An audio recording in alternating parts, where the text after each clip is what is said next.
L'engagement de toutes celles qui ont lutté et qui continuent de lutter à vos côtés force l'admiration. Mais il constitue aussi une formidable leçon, et ce, bien au-delà des frontières de l'Argentine. Il nous rappelle qu'on ne combat pas la violence par la violence, le crime par le crime, l'injustice par l'injustice, et que se battre en respectant le droit pour que soit respecté le droit est le plus sûr chemin pour faire triompher les libertés, la démocratie et la paix.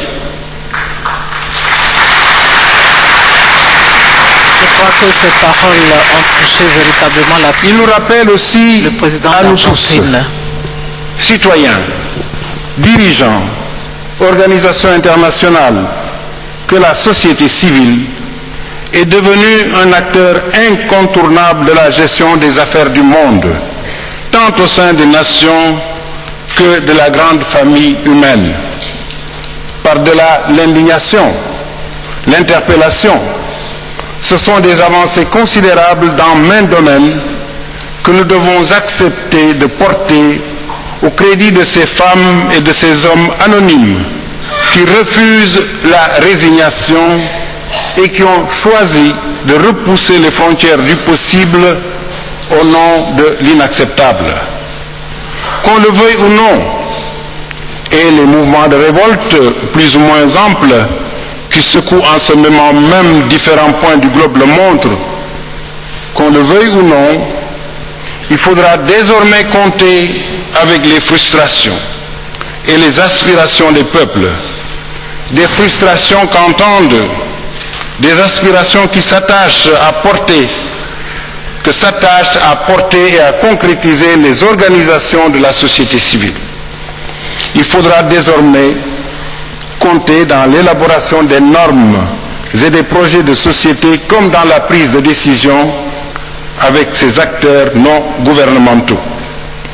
Votre engagement nous rappelle enfin à nous tous citoyens, dirigeants, organisations internationales, que les femmes, qu'on le veuille ou non, qu'on l'accepte ou non, finiront par occuper la place et les responsabilités légitimes qui leur reviennent dans tous les secteurs de l'activité humaine.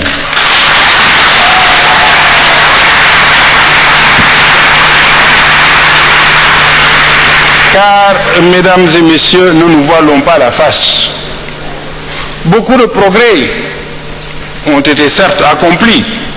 Beaucoup de textes, de lois, de règlements ont été adoptés pour favoriser la parité. Mais nous savons bien que les mentalités sont bien souvent restées en retrait de ces avancées juridiques et qu'elles tendent même dans certaines régions à se radicaliser. Que d'énergie les femmes doivent encore dépenser pour que soient reconnus et respecter leurs droits et leur dignité, alors que cette énergie devrait être employée à la seule expression de leurs capacités, à la seule réalisation de leurs contributions. Et l'actualité me pousse en cet instant à avoir une pensée toute particulière pour toutes ces femmes qui ont joué un rôle actif dans le printemps arabe et dont je souhaite qu'elles ne soient pas les oubliées de ces révolutions.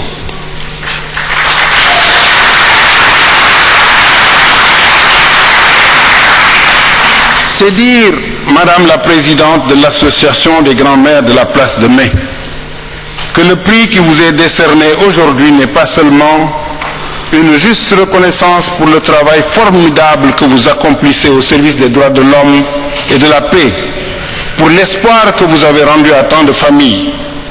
Je suis sûr qu'il sera source de fierté et de réconfort pour beaucoup de femmes à travers le monde.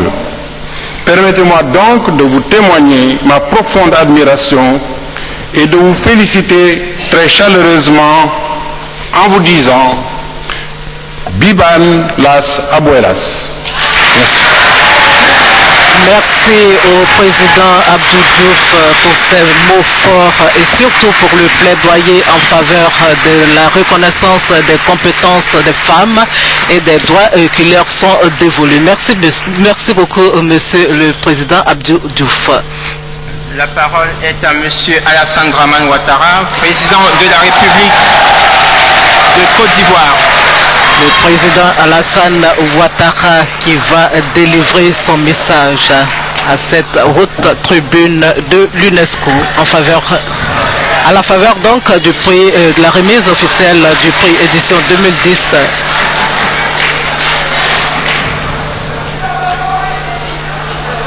Discours attendu sera-t-il long? En tout cas, il est accompagné d'un verre d'eau. Après le président Diop, je vais devoir abaisser le micro un tout petit peu. Voilà, c'est une belle... c'est de l'humour, c'est de l'humour. Il y a beaucoup d'émotions aussi.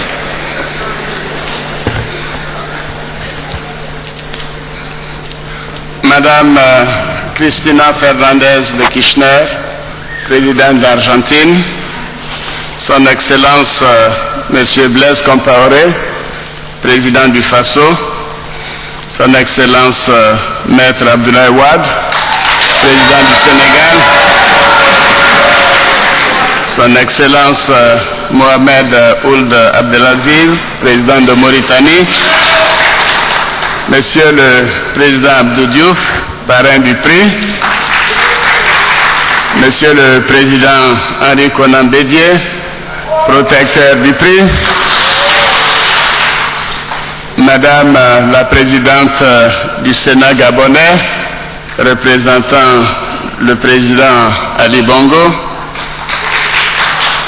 Mesdames et Messieurs les chefs de gouvernement, Mesdames et Messieurs, honorables invités, Madame la Présidente de l'Association des grands-mères de la place de Mai, lauréate du prix, Monsieur le Président Suarez, Président du jury, Madame la Directrice Générale de l'UNESCO, Mesdames et Messieurs, honorables invités, au nom du peuple ivoirien, de la délégation que j'ai l'honneur de conduire, ainsi qu'à mon nom propre, je voudrais vous exprimer toute la joie et la fierté que j'éprouve à participer à cette prestigieuse maison de l'UNESCO, au lieu de culture et de paix, à la cérémonie de remise du prix Félix Houphouët-Boigny pour la recherche de la paix. Permettez-moi de vous adresser les sincères remerciements de la délégation ivoirienne pour l'accueil chaleureux qui lui a été réservé et pour les multiples attentions dont elle a fait l'objet depuis son arrivée dans cette auguste assemblée. C'est pour moi le lieu de vous remercier également de l'attention toute particulière que vous accordez à ce prix auquel toute la Côte d'Ivoire est sentimentalement attachée, eu égard au fait qu'il pérennise la philosophie et l'œuvre de paix du président Félix Houphouët-Boigny. Soyez assurés du soutien total de mon pays à l'action que vous menez à la tête de l'UNESCO.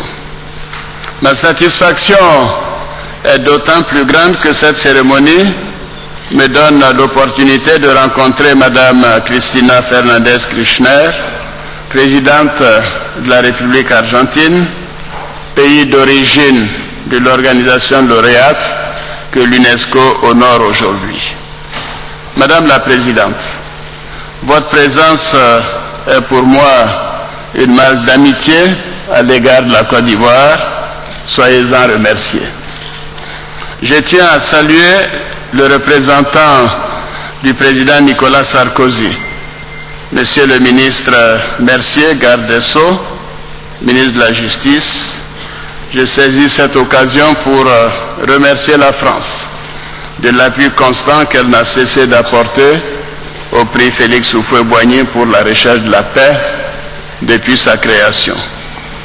Je voudrais aussi profiter de cette occasion pour rendre un hommage appuyé au parrain du prix, le président Abdou Diouf, pour sa grande disponibilité à perpétuer l'œuvre du président Félix Houphouët-Boigny, ce qui témoigne d'une part de l'amitié sincère qu'il entretenait avec le père fondateur de la nation ivoirienne et d'autre part de son attachement au peuple ivoirien. Mes salutations les plus chaleureuses et affectueuses s'adressent à mon aîné, le président Henri Konan Bédié. Le président Henri Konan Bédié, à qui son illustre prédécesseur a confié à juste raison la lourde mission de protéger le prix et d'en perpétuer la renommée. Au-delà de ses qualités d'homme d'État et de grand bâtisseur, le président Bédié a toujours mis au cœur de ses préoccupations, à l'image du président Félix Houphouët-Boigny, l'intérêt supérieur des Ivoiriens et de la Côte d'Ivoire. Depuis 20 ans, plus de 20 ans, les présidents Diouf et Bédié ont apporté leur soutien sans faille au prix à travers leur présence à toutes les cérémonies. Soyez-en remerciés au nom du peuple ivoirien et à mon nom propre. Je voudrais également exprimer la gratitude du peuple ivoirien aux honorables membres du jury, notamment au président Mario Soares, au président Joachim Chissano et à Vigdis Thembogature, personnalités éminentes du monde politique, dont la présence au sein de ce distingué comité de sélection confère au prix Félix Houphouët-Boigny un grand label de qualité. Avec vous tous, honorables membres du jury, qui une fois encore avez su rallier l'opinion internationale à votre choix des lauréates, je voudrais vous féliciter pour la justesse de votre décision. Je remercie sincèrement tous les chefs d'État qui, par leur présence à cette cérémonie, lui confèrent un cachet particulier et rendent par la même occasion un vibrant hommage à la mémoire du président Félix Houphouët-Boigny. Je voudrais enfin exprimer à mon frère M. Alioune Traoré, secrétaire exécutif de ce prestigieux prix, toute ma reconnaissance pour sa contribution inlassable à la notoriété de ce prix. Mesdames et Messieurs les présidents, Madame la directrice générale, honorables invités, Mesdames et Messieurs, à travers la désignation de l'ONG Grammaire de la place de Mai, le jury international met en exergue la noblesse du combat de ces braves dames, fondées sur des vertus telles que le courage, la détermination et la justice. Ce choix symbolise la célébration de l'humanisme, de la fraternité et de la paix, le vin de toute action porteuse d'espérance. En effet, cette organisation fondée en 1977 en Argentine a permis, grâce à la persévérance